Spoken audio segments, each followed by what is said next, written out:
இவ தான் அந்த ஃப்ராடு. எங்கள் குடும்பத்தையே மொத்தமாக அழிக்க வந்த ஃப்ராடு. இப்போ கடைசியில் என் மருமகளையும் என் மகனையுமே உள்ள தூக்கி வைக்க பார்த்துருக்கா அப்படின்னு வந்து இப்போ விஜயா ஒரு பெரிய ட்விஸ்ட்டை வச்சு முத்து மீனாவை காப்பாற்றி ரோகிணியை உள்ளே போடுறதுக்கான ப்ரொடிக்ஷன் தான் இது. ரோகிணி தன்னோட வாழ்க்கையில் மிகப்பெரிய பல பொய்கள்லாம் சொல்லி தப்பெல்லாம் நிறைய செஞ்சுருந்தாலும் இப்போ அதை விட ஒரு பெரிய தப்பை வந்து செய்ய போகிறாங்க. ஏன்னா இப்போ வந்து ஒவ்வொரு இடமா தங்குறதுக்கு போகிறாங்க. வித்யா வீட்டில் முடியாதுன்ட்டாங்க, இன்னொரு பக்கம் மகேஸ்வரி வீட்டை தங்க வைக்க முடியாதுன்ட்டாங்க. எல்லா கணவர்களும் வேணான்னு சொன்னதுக்கப்புறமா பார்வதி வீட்டில் போயிட்டு நான் இங்கே கொஞ்ச நாள் தங்கிக்கிறேங்கிறாங்க. பார்வதி அதெல்லாம் முடியாதுமா, நீ செஞ்ச தப்பை எந்த குடும்பமும் மன்னிக்க மாட்டாங்க அப்படின்னு சொன்னதுக்கப்புறமா சிந்தாமணியோட வீட்டுக்கு போக சிந்தாமணி என்ன பண்ணுறாங்க அப்படின்னா வந்து நீ ஒன்றும் கவலைப்படாத, உனக்கு நான் அடைக்கலம் தரேன், உனக்கு நீங்கள் வந்து எல்லாத்தையும் சரி பண்ணிக்கலாம், நீ கவலைப்படாமல் இரு அப்படின்னு வந்து பேசிட்டு இப்போ என்ன சொல்கிறாங்க அப்படின்னா சிந்தாமணி வந்து இப்போ அந்த குடும்பத்தை அழிக்கணுங்கிறது உனக்கும் தோணுதா அப்படின்னா எனக்கு குடும்பத்தெல்லாம் இல்லை, முத்து மீனாவை அந்த வீட்டை விட்டு துரத்தணுங்கிறாங்க. இப்போ ரோகிணி கவலைப்படாத, அவங்கள வந்து துரத்தலாம், அதான் எனக்கும் தேவை, நானும் உனக்கு ஹெல்ப் பண்ணுறேன்ட்டு இவளை வச்சு அந்த வீட்டையே என் பேருக்கு எழுதி வாங்குறேன் அப்படின்னு அவங்க ஒரு பெரிய ட்விஸ்ட் ஒன்றா வைக்கிறாங்க. இதுக்கடையில் தான் வந்து பார்த்தீங்க அப்படின்னா வந்து இப்போ ரோகிணி அவங்களுடைய பழிவாங்கும் படலத்தை ஆரம்பிக்க, ஆனால் அந்த பழிவாங்கும் படலமே அவங்களுக்கே ஒரு பெரிய ஆப்பாக முடிய போகுது. எப்படி வந்து பாண்டியன் ஸ்டோர்ஸில் ஒரு விவாகரத்து மேட்ரு ஓடுதோ அதே மாதிரி சிறகடிக்க ஆசையிலையும் ஒரு விவாகரத்து மேட்ரு அடுத்து வரப்போகுதுங்கிறது அவங்களுக்கு தெரியல. இதுக்கடையில் தான் வந்து அவங்க என்ன பண்ணுறாங்க அப்படின்னா வந்து இப்போ இந்த முத்து மீனா தான் இதுக்கெல்லாம் காரணம் அப்படின்னு சொல்லி முத்து மீனாவை கம்ப்ளீட்டாக காலி பண்ணலான்னு முடிவு பண்ணி இப்போ என்ன பண்ணுறாங்க அப்படின்னா வந்து இப்போ மனோஜ்கிட்ட திருப்பி போய் பேசலாம் அப்படின்னு போகிறாங்க. மனோஜ் என்னை போய் மன்னிச்சிரு மனோஜ், நான் தெரியாமல் தான் மனோஜ் இதெல்லாம் பண்ணிட்டேன், நான் வந்து உன் மேலே இருக்க பாசத்தில் எனக்கு உன்னை பார்த்தோன்னே எனக்கு வந்து நான் உன்னை லவ் பண்ண ஆரம்பிச்சிட்டேன், நீயும் என்னை லவ் பண்ணுறேன்னு தெரிஞ்சு, ஆனால் அந்த சமயத்தில் என்னோடய பாஸ்ட் வந்து உனக்கு வந்து என்னை வேணான்னு சொல்லிடுவேங்கிற பயத்தில் தான் அப்படி பண்ணிட்டேன், தயவு செஞ்சு மனோஜ் அப்படின்னு பேசிக்கிட்டு இருக்க, தயவு செஞ்சு இந்த இடத்த காலி பண்ணு அப்படின்னு வந்து இவங்க பேசிகிட்டு இருக்காங்க. அவர் இப்போ பேசி துரத்தி விட்டுறார், ஒரு முதல்ல கிளம்பு அப்படின்னு சொல்லிட்டு. இதுக்கு இடையில தான் வந்து பார்த்திங்கன்னா தடவை அவமானப்பட்டு வந்ததுக்கப்புறமா சரி டெய்லி போய் அவன் மனசு இறங்குதான்னு பார்ப்போம் அப்படின்னு முடிவு பண்ணி இப்போ கரெக்டாக வந்து வெளில வராங்க.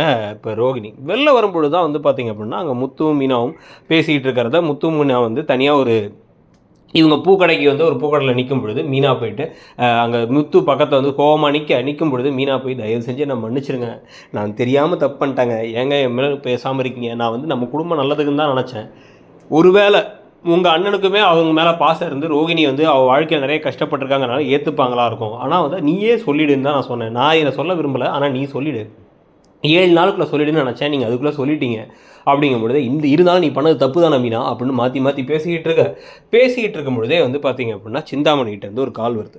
கால் பண்ணிட்டு முதல் கட்டமாக ஒரு ஐடியா ஒன்று எனக்கு கிடச்சிருக்கு, இப்போ எங்கே இருக்க நீ அப்படின்னா வந்து இவங்க வந்து எங்கள் இப்போ ஷோரூம் பக்கத்தில் தான் இருக்கேன், வெளில நின்றுட்டு இருக்கேன், என்னை வீட்டை துரத்தி விட்டார் மனோஜ் அப்படிங்கிறாங்க. இப்போ ரோகிணி சொன்ன உடனே அவங்க என்ன சொல்கிறாங்க அப்படின்னா வந்து சரி அங்கேயே இந்த முத்து மீனாவை எங்கேயா பார்க்க முடியுமா உன்னால், மீனாட்ட தனியாக பேச முடியுமா உன்னால் அப்படின்னு வந்து கேட்க, அதெல்லாம் முடியுமே ஏன் அப்படின்னு வந்து கேட்க, இங்கே தான் கண்ணு மட்டும் தான் நின்றுட்டுருக்காங்க அவங்க அப்படின்னு ஒன்று, இந்த பாரு நீ இப்போ வந்து ஒரு விஷயத்த செய்யணும், இப்போ என் ஆளுங்க வந்து வண்டியில் வந்து ஒன்ற ஒரு பொருளை கொடுப்பாங்க, நீ என்ன பண்ணுற அந்த பொருளை வந்து மீனாவோட வண்டியில் வச்சு அப்புறமா என்ன பண்ணுற அப்படின்னா வந்து அந்த சம்மந்தி ஒருத்தன் இருக்கான், அந்த இன்னொரு சகல ஒருத்தர் இருக்கான்ல அருண்னு சொல்லிட்டு, அவனுக்கு கால் பண்ணி அந்த விஷயத்த சொல்லிடுறேன், அனானிமஸாக சொல்கிற மாதிரி வந்து சொல்லிடுறேன் அப்படின்னு ஒன்று. என்ன விஷயம் அப்படின்னா அதெல்லாம் நான் பார்த்துக்கலாம், முதல்ல நீ இதை பண்ணுறியான்னு மட்டும் சொல்லு அப்படின்னா நான் பண்ணுறேன், அவங்க 2 பேத்துக்கு ஒரு அழிவுனா நான் எதாவது பண்ணுவேன் அப்படின்னு வந்து பேசும்பொழுதே என்ன ஆகுது அப்படின்னா வந்து சரி ஓகே நீ அங்கேயே லொக்கேஷனை மட்டும் அனுப்பு அப்படின்னு சொல்லிடுறாங்க.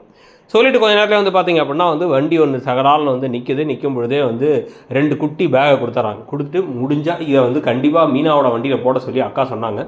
இது கூட பரவாயில்ல, இன்னொரு பை இருக்குல்ல, இதை வந்து முடிஞ்சால் முத்துவோட கார்லேயும் வந்து போட சொன்னாங்க, 2யும் பண்ணிட்டீங்க அப்படின்னா அக்கா வந்து உங்களுக்கு தேவையான விஷயங்களை பண்ணுவாங்கங்கிறாங்க அப்படின்னு 2 பையும் அவங்க வாங்கிக்கிறாங்க. இப்போ இந்த விஷயத்தில் அவங்க இப்போ நோட் பண்ணாத ஒரு விஷயம் என்ன அப்படின்னு வந்து பார்த்தா அந்த பக்கம் வந்து கரெக்டாக அப்போ தான் வந்து ஷோரூமுக்கு வந்துட்டு டேய் மனோஜ் அவள் வந்தான்னு சொல்லிட்டு ஷோரூமுக்குலாம் அவளை விட்டுறக்கூடாது, நான் திருப்பி சொல்கிறேன், அவள் கூட நீ திருப்பி சேரலான்னு நினைக்காத, அவள் மொத்தமாக துரோகி, அவள் வந்து இன்னொரு வாழ்க்கையே வாழ்ந்து ஒரு குழந்தையே பெற்றெடுத்தவ, அவள் எதுக்கு உனக்கு, நான் உனக்கு நல்ல கல்யாணத்தை பண்ணி வைக்கிறேன் அப்படி இப்படின்ட்டு வந்து பேசிட்டு இப்போ விஜயா வெளில வந்தவங்க இதை பார்த்துட்றாங்க. இதை பார்த்ததுக்கப்புறமா டக்குன்னு என்ன பண்ணுறாங்க, அவங்களுக்கு ஏதோ ஒன்று தோணி சரி ஓகே அப்படின்னு ஒரு விஷயத்த பண்ணுறாங்க. அது என்ன விஷயம் அப்படிங்கிறதான் அடுத்து இந்த முத்து மீனாவே வந்து காப்பாற்ற போகுது. ஸோ இப்போ வந்து என்ன ஆகுது அப்படின்னா வந்து கரெக்டாக ரோகிணி என்ன பண்ணுறாங்க, முத்து மீனாவும் பேசி சண்டை போட்டுட்டு இருந்து கடைசியாக வந்து மீனா மன்னிச்சிருங்கன்னு ரொம்ப அழ ஆரம்பிச்சதுக்கப்புறமா முத்து சரி விடு மீனா, இனிமேல் இப்படி பண்ணாத மீனா, என்னால் தாங்கிக்க முடியல, அதனால தான் அந்த கோபத்தில் அவனை திட்டேன் அப்படின்னு கொஞ்சம் கொஞ்சமாக சரியாயிட்டு இருக்காங்க. சரியாயிட்டு இருக்கும் பொழுதே வந்து டக்குன்னு வந்து சரி ஓகே அப்படின்னு சொல்லிட்டு அவங்க மாற்றி டக்குன்னு அந்த இப்போ ரோட்லேயே நின்று டக்குன்னு வந்து முத்து மீனாவை கட்டியே பிடிச்சிடுறாங்க. இதுக்கப்புறம் வந்து எனக்கு வாழ்க்கையில் என்ன பண்ணுறேன்னு தெரியல, மாமாவும் என்னை வெறுத்துட்டாங்க தான் என்னால் தாங்க முடியலன்னு மீனா பேசிகிட்டு இருக்கும்போது ஒரு கட்டி பிடிக்கிறாரு.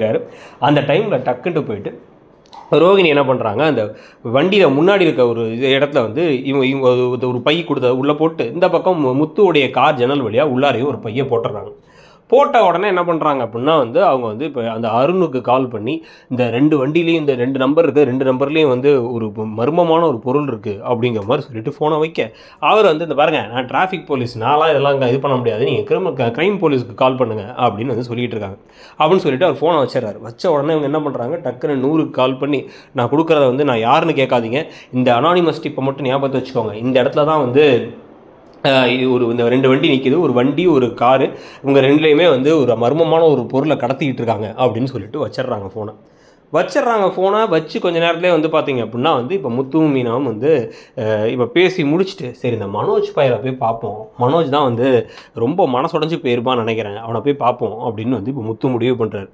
சரி ஓகே வாங்குங்க போகலாம் அப்படின்னு வந்து முத்து மீனாவும் நேராக கிளம்பி மனோஜை பார்க்குறதுக்காக ஷோரூமுக்கு போக, ஷோரூமுக்குள்ளார போனால் வந்து மனோஜ் வந்து நீ எதுக்குறா இங்கே வந்த, என்னடா அப்படின்னு வந்து கோவமாக வந்து பேசினதுக்கப்புறமா இவ்வளோ வேற கூப்பிட்டு வந்திருக்க அப்படின்னு மீனாவை கை காமிக்கும்பொழுது, டேய் மீனா ஓனளவுக்கு தான்டா பண்ணா, அவள் வந்து மனசில் ஒன்று நினச்சி பண்ணிட்டா, ஆனால் வந்து நம்ம குடும்ப நல்லதுக்காக பண்ணது தான், ஆனால் அது கடைசியில் இப்படி ஆகணும் எதிர்பார்க்கல அப்படின்னு அவங்க மாற்றி பேசிக்கிட்டு இருக்காங்க. பேசிக்கிட்டு இருக்கும் பொழுதே வந்து பார்த்தீங்க அப்படின்னா டக்குன்னு 2 லேடி போலீஸ் உள்ளார வராங்க. உள்ளே வரும் பொழுதே வந்து அப்படியே அந்த பக்கம் உள்ளார ரோகிணியும் வராங்க. வந்தவங்க நேராக வந்தவுடனே வந்து இங்கே யார் இந்த வெளில ஒரு பைக் நிற்குது, இந்த கார் நிற்குது அப்படின்னு 2 நம்பரையும் சொல்ல, நாங்கள் தானே உங்கள் 2 பேரும் கையை தூக்க உங்கள் 2 பேரையும் அரெஸ்ட் பண்ணுறோம் அப்படிங்கிறாங்க.